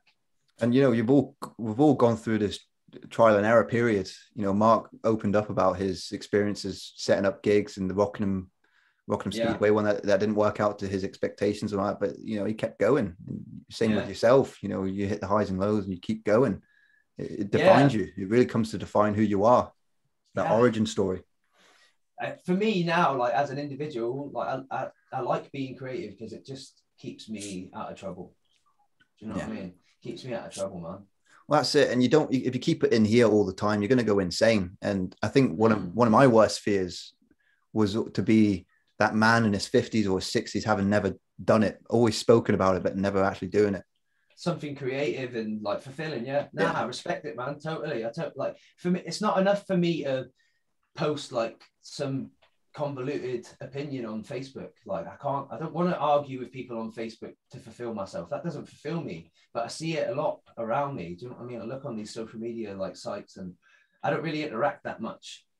I do very much use it as a tool to promote whatever creative thing I'm doing at the minute, whether it's skating or the Good Apples project that I'm working on, or Flash Peasants. Like, I'll use these social media platforms as a tool, but I certainly don't go on there for like self-fulfillment, man. It doesn't do that. No, it's funny, isn't it? You get these, I'm gonna this is what I'll call them anyway, just over virtuous cunts. You see them, they pour so much time and effort into this essay that they post in a status, and I'm thinking, who's that for? Yeah, all right, maybe it might go a little bit viral, but then what? You move on to the next thing the next day. I'm thinking, what? I don't understand. Why not put that effort into something that gets 20 likes from the 20 yes men you've been fucking? Why not create something over a longer period of time that's really going to fulfill you and bring people together, rather than just to look at my opinion, look at my well articulated status. Build something, man. It bought, like, it goes down to the very, like, for me now, like, I'm grateful, like, even if I just sit at the computer and I'm making a beat, like, down to the very, like, if I'm being creative with making my own drums or like making my own riff and that, like, I just love doing that stuff now, because I know that it's time better spent than what I was doing previous. I was drinking a lot, Daniel. No, that's it. I mean, we all have our vices that kind of, even if it's not drinking, mindlessly swiping through social media for no reason and putting off the thing that you should be doing. Whether it be, for me, sometimes I say, right, read a book, read 50 pages of a book, or read 30 pages of a book, because that's going to give back. That's going to contribute to my efforts of what I'm doing.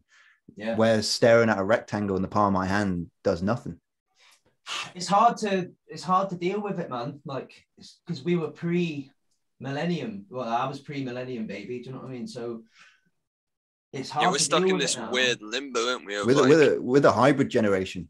It's like we knew what life was like before the turn of millennium and the reliance on technology, and having that comparison to look back on. Sometimes, not all the time, but sometimes I miss that. Do you know what I mean? More basic. Like, it's like I remember sitting down analog. Yeah, with my mum and like eating dinner, watching telly, like. And then when it past 2010, I would just eat my dinner in my room and then play my fucking game or get hot. You know what I mean? Bro, I remember when I was a kid, we had to put 50p in the back of our telly to make it work. No way. No, I wasn't that. I'm not that far back now. I don't. 50p I'm TV. I think my granny might have had a telly like that, or my auntie. That's crazy, isn't it? Oh, that's fucked up. I remember that shit, bro. I remember that, man. That must have been a relic. That must have been a relic from like late 80s. Oh, that's the original. That's the original pay to play. Yeah, so pay to play, mate. Yeah. You know, when the TV first came out, critics ridiculed it, saying there is no way people are going to stare at something for that long. Yeah, because it must have seemed crazy, like, because it was so.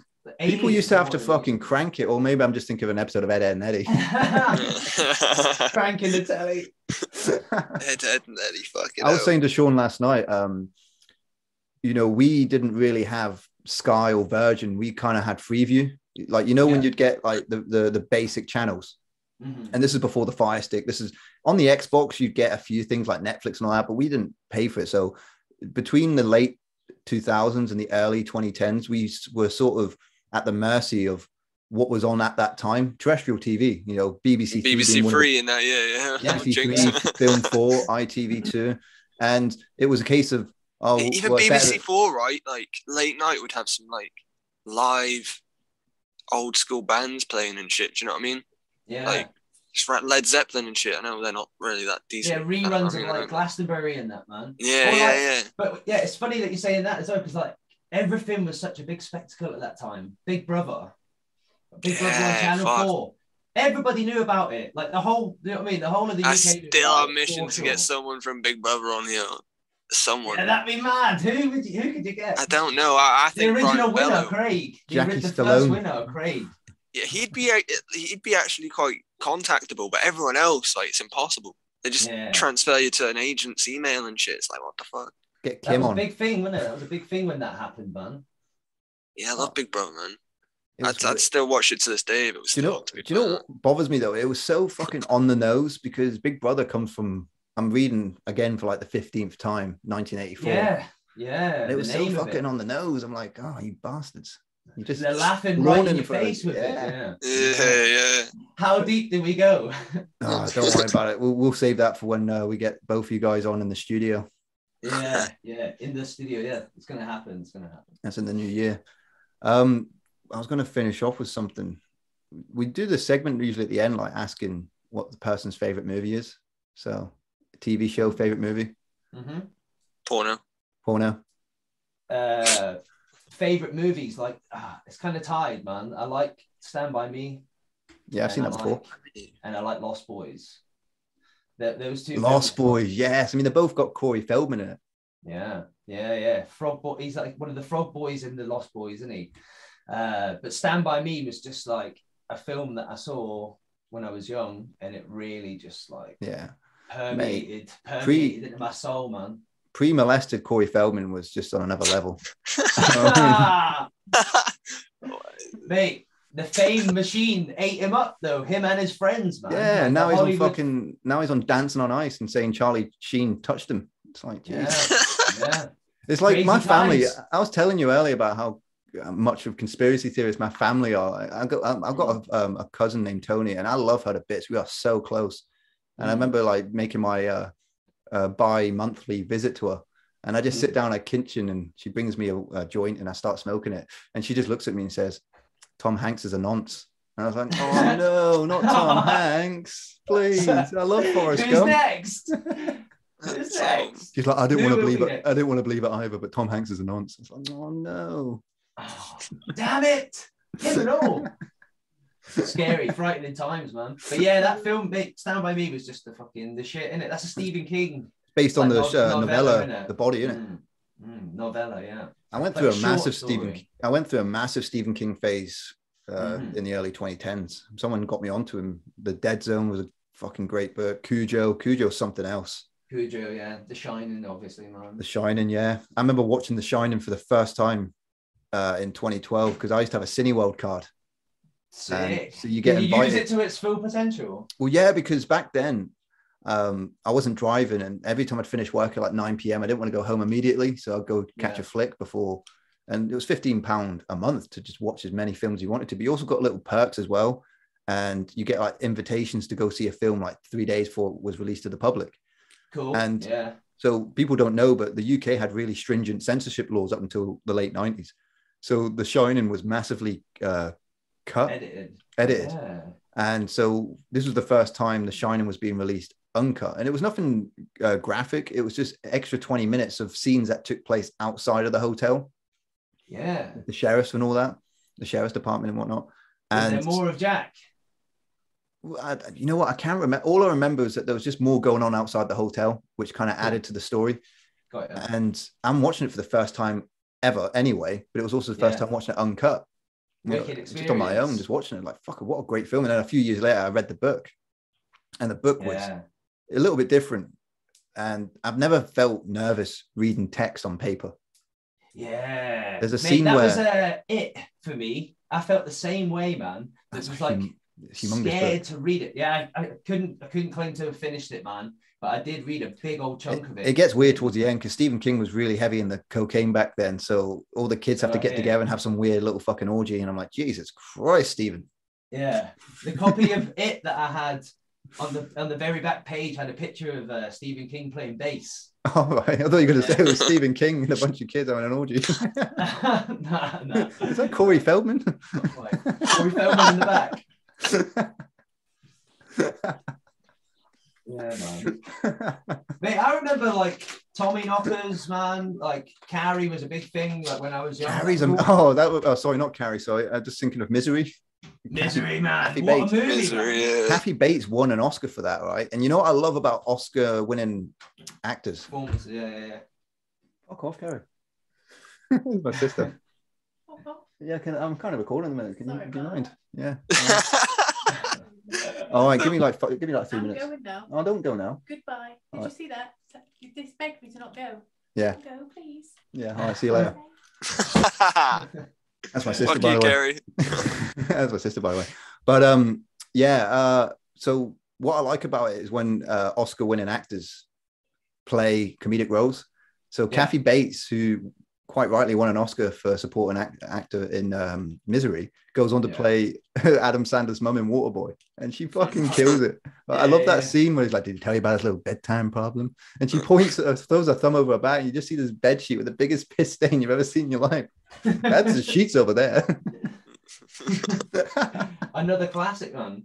We could talk all day about movies, man. I swear, like you guys are just like me with films, man. I'm like, we just love to dissect things and really look at the atoms and the molecules that make it, the sort of compounds behind it, because everything in this reality, everything consists of some form of rules. I'm not saying you have to abide by those rules, but in order to get some result, you have to kind of put the dots together in a particular order. And it's really nice to kind of, you lose a bit of the mysticism, but I think you go further to appreciate the mysticism once you understand the components. It's like learning the ins and outs of a magic trick. It's no longer magic, but you can still appreciate the effort it takes for the sleight of hand, because whether it be music or writing, we're still creating an illusion, because we're creating a form of immersion that is an escape from the reality. I remember like it being in school, like early noughties, it was like a new potential subject you could get, where it was media studies, and I took this media studies thing, and it was all about like juxtaposition and mise-en-scène in filmography and that. Do you know what I mean? And I feel like my instinctual like interest was that anyway. Do you know what I mean? I was already taking in all like everything that they were doing in the movies. Like I was a proper movie buff when I was younger, man. I could recite the whole movie Friday when I was a kid. I could recite the whole movie, every word of it, man. And, mate, I remember watching Boys in the Hood, and fucking the next week and a half, I was a gangster. Mate, I was hoping we would talk about some of those films, man, because I've seen some of them ones, like, you know what I mean, these like American movies from the 90s. Above the Rim, mate. Have you seen Juice? Yes. Juice is sick. Yes. Juice is sick. With Tupac was an amazing actor. Nobody's seen that movie, man. Tupac, take away his gangster persona, right? He's a genius. He's a genius. Talented as great film. I love the intro as well, like when they're just grabbing their shoes and running. That song. I prefer Biggie lyrically. I don't know if this is controversial, but I prefer Biggie lyrically to Tupac. But take away Tupac's gangster persona, he's a fucking genius. Because you listen to his first two albums before Death Row. Oh my goodness. You know, Tupac was more of a philosopher, whereas Biggie was more of a spoken word artist. He was like mashing words up. It's all, for me, it's like Blur and Oasis. It's like, is there any need to compare? Do you know what I mean? Can we not just appreciate both of them? I'm just going to say this. I'm more of a Blur fan. You know, I'm a Blur fan. I'm more of a Blur fan, but there's no need to compare. True. Have you seen the Tommy Robinson clip where he's having a rant about the Black BLM protest? Like, he just loses the plot at the thought of the Winston Churchill statue and all that being taken down or defaced, and someone synced it up with Park Life. Oh, really? Like, Anthony Joshua, you fucking heard Park Life. That's brilliant, man. I remember like, when I was a kid, that was a thing. That was a thing when I was a kid. Like, everyone was saying, like, do you like Oasis or do you like Blur? And like, I remember just thinking, like, but they're two different things. Like, there's I miss out on that. My era would have been Blink 182 or Sum 41. I love Blink 182. I was like Tom DeLonge fanatic, man. I wasn't really. I like them both, but to be honest, it's not my type of music. I'm more fucking like deep throat, fucking punch me in the face metal, and Deftones. I think seeing Blink damaged my hearing permanently when I was a kid. I saw them 2004. What, live? Yeah, in Nottingham, and I stood right next to fucking the speakers, and like it was the first time I'd ever went home that night and lay in bed, and it was just high pitched ringing, and like I don't. You know what that is? I learned what that was. So you got these little hairs inside your ear. That's right. And they sort of dislodge, and that noise you're hearing is those hairs bouncing up and down inside your ear. Yeah, and apparently that frequency dying. It's almost like that. Frequency, it's like you'll never hear that frequency again, and your hearing changes as you get older. So anytime, if you ever randomly just had a tinnitus sound come and go, that's you losing that frequency forever. I'm like, fuck, that's me getting older. Fuck, I just lost that frequency forever. I know. It's horrible, man. I spent many years like playing guitar with a coder, and me and Crooks are in a coder, like so many years, like playing next to Jake fucking on them drums. I don't know if you've ever seen Jake play drums live with a coder, man. He's a heavy hitter, very heavy hitter. And just being on stage next to him for so many years and like guitars pumping in my ears, my tinnitus is terrible. And like making music with headphones on, like mixing beats and producing my own stuff, it gets a bit wishy-washy. Do you remember back in the day in Corby where outside Wellandale shops and that they had these things emitting high-pitched sounds that adults didn't hear, they'd be all over the shops. Green Hill, right, they were everywhere. Like mostly the main shops. It was back in the height of like the fucking delinquents of like the Lodgy Boys and the DAC days. It was the Asbo days. It was like a deterrent to get rid of young like kids. A little secret alarm, and it'd be like a frequency only kids, like teenagers, could hear or some shit like that, and it worked. Whoa. That's clever, isn't it? Yeah, man. Well, I wonder if they're still there, because now we're older. We're not gonna be able to hear them now. I think they're still there. You can see the little siren things, but I don't think kids give a shit anymore because they're always there, man. It's that kind of music now. That's like TikTok music to them now, isn't it? Yeah. They're sampling it. You know that song that goes... Have you heard... If I leave you with one suggestion to listen to, like musically, I would hope that we speak again, and I'll give you some better suggestions. Of course we will. This artist called... his name's like a number. It's like Elon Musk's kid's name. It's like a bunch of numbers. 645 AR, I think it is. Right. And just on that note of talking about high pitched frequencies, this guy has made a living off squealing like as high as he can in like this horrible shrill voice, and that's like what he performs with, and it is horrible, man. I wish I could pull it up and show you it now. It is. Why is that even a suggestion? What the fuck? Yeah. Just because you might not have seen it. Nice one, Sean. But it's shock factor, isn't it? Well, what if we're too old and can't hear it anymore? Yeah. His voice is too high. We can't even hear it. It's just a man going. Yeah. If I was to give you a real suggestion, I would tell you to listen to like Thrice or something, maybe. Thrice, fuck it up. They're a good band. I've got a suggestion for you as well. I've got a suggestion for you. It's on Live Leak. I'm joking. Just can't tell, man. But it's a guy shooting himself in the face. Live on TV. No, that actually happened, right? I can't remember the guy's name. It was a politician that got stitched up massively. Bud something. His name was Bud. I want to say Bud Dwyer was his name. Okay.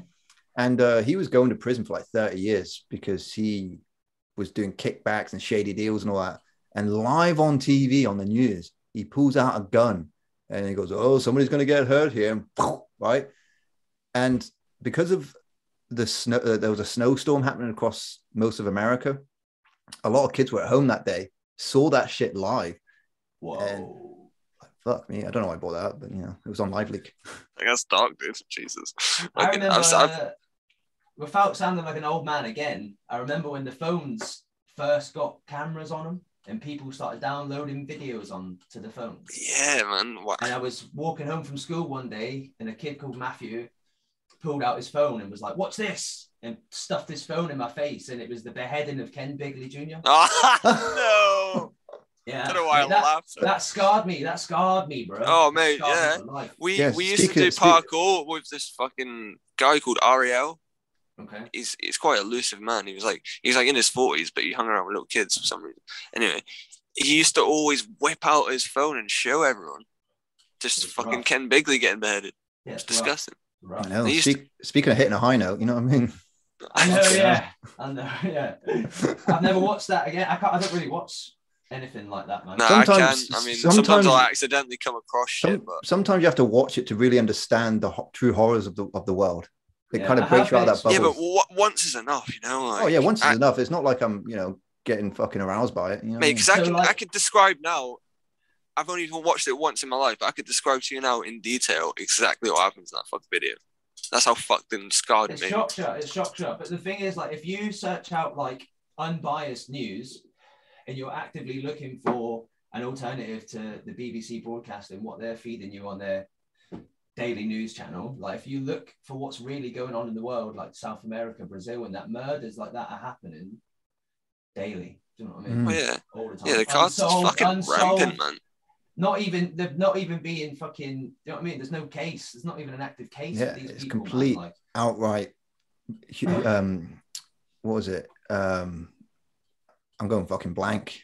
Violation, human violation, mate. It is. It's happening every day, mate. And like, if you look for unbiased news like that, you'll see stuff like that. Do you know what I mean? Because they're showing you the true reality of the world. Like, a lot of people don't look for that. Do you know what I mean? But if you do, everybody wants to live in their little comfortable bubble. Yeah. But if you do want to be a truth seeker, you've got to look for what's. Well, that's it. I mean, I'll go more in depth once we get the two of you together in the studio. We'll do more in depth on this. But you know, we are currently in a war for the objective truth, because we're being told day in, day out to deny our gut instinct. For sure. And it's like, you know, I don't want to go too deep because that's for another time, but it's the only part of the news I believe is like the end when it's all happy and that. It's like, oh, Ray went down to the shops and fucking played bingo. Won a lottery ticket. The flower of Northamptonshire award. Yeah. I mean, it's like I say, do you know what I mean? If you're not willing to like look into those like annals of reality, like, you can hide away from it forever. But I think being a musician, to get back to that, the main point why I'm probably here is you've got a bit of a moral obligation to have an opinion on what's really going on your planet and with your fellow humans. You know what I mean? Yeah, and to be open-minded to everything, not just the good, but also the bad and the ugly. Yeah, for sure, 100%. Because how else are you going to be able to critique something if you don't know about it? You know, I often say, the best way to, when you're not necessarily an argument, but when you're in a debate with someone on the opposition, the best way to break it down is to know their philosophy better than they do and completely deconstruct it before them. Yeah, and understand, read and research. You know what I mean? Yeah. In this day and age, like, especially with what's been going on, as you say, the bullshit, it's hard to like see through the fog. Do you know what I mean? There's so much misinformation. Because we're being told constantly to deny our own instincts. Yeah, we are. Yeah. It's like, no. This faceless corporate entity is like, no. We are the arbiters of truth. And these media giants is an unprecedented time. I mean, these people have actually got like godlike powers now, haven't they? Elon Musk and Mark Zuckerberg, they've got godlike money. Like, that wealth is incomparable to anything in the past before. Do you know what I mean? This is going to be such a good discussion when we get down to it. Yeah, we'll get Crooks involved, man, for sure. Oh, I can't wait. Do a deep dive in the basement, in the studio. Are we coming to you? We come to you, yeah. I mean, you know, if you need any assistance getting down here, by all means, give us a shout, because we'll do whatever it takes to get you down here. I would be there in a heartbeat, mate. We'd do it. Yeah, it's an easy enough drive. It's 190 miles, you know. We're used to it, mate. It's out, no problem at all, man.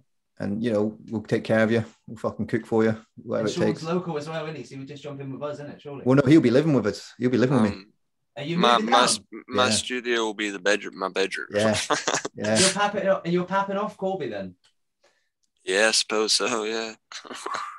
Soon enough. The Corby invasion. Shaun. The Corby invasion continues. Jake's part Corby now, isn't he? Jake's like commutes between London and Corby quite a lot. Yeah, we want to get him back on because he was one of the earlier days of the podcast. He was like episode 2, he was. Yeah, got you. When we were using Skype, it's like, we got to get you back on, Jake. Yeah. Is Zoom the place to be? Is this where we've got to be? Zoom? Well, for the time being, yeah. Zoom's better quality, much better quality than Skype. Yeah. So. And then when we have the studio, it'll be like cameras and microphones and shit. Exactly. I'm looking forward to it, man. Sick. Yeah, and you're always welcome. Yeah, you're going to be there. Don't you worry about it. It's going to be great. Awesome. Yeah, boy. Right. Big things. I'm going to end it there. I mean, I'll just stop recording now. But yeah, thanks a lot, mate.